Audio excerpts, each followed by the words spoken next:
A cikin ku dai ina tunanin zan iya ce duk wanda na ji kalamansa ya mun zan iya amincewa da soyayyarsa.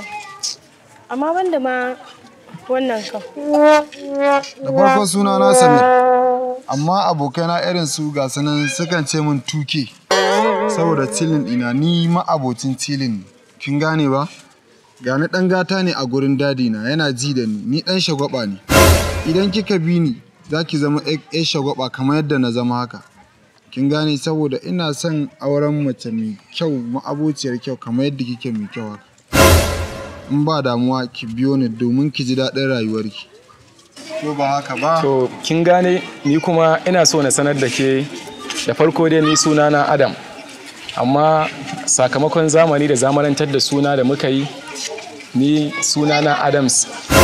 Duk yanda kika kalle ni kin san ni ɗan zamani ne, sannan kuma da yanayinki da na gani, shigarki akwai dai wasu ɗan abubuwa kaɗan ne da zan ɗan canza ki haka sosai dai, amma kin yi min sosai yanda ya kamata.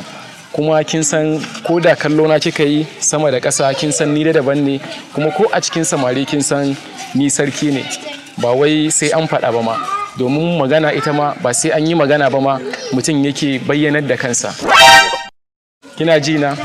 Ya kamata, kuma na ga akwai waɗanda bai kamata ba ma a ce ina ganin su a irin nan wajen haka gaskiya, ko ba haka bane ba?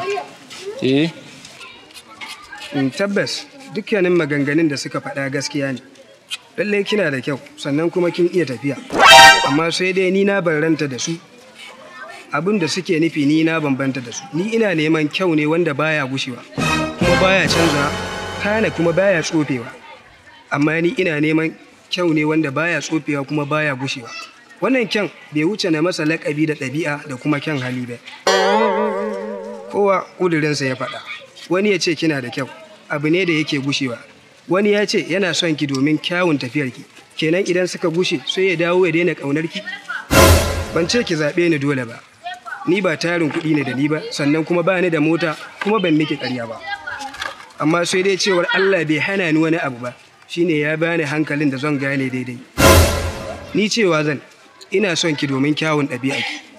Yayin da ɗabi'arki bata gushe ba, zan ci gaba da ƙaunar ki har abada.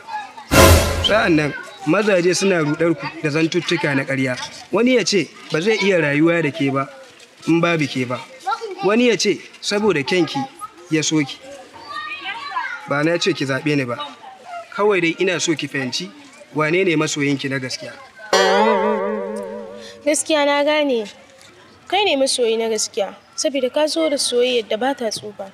Kai ka cancanta na yi soyayya da shi, kuma kai ne masoyi na gaskiya.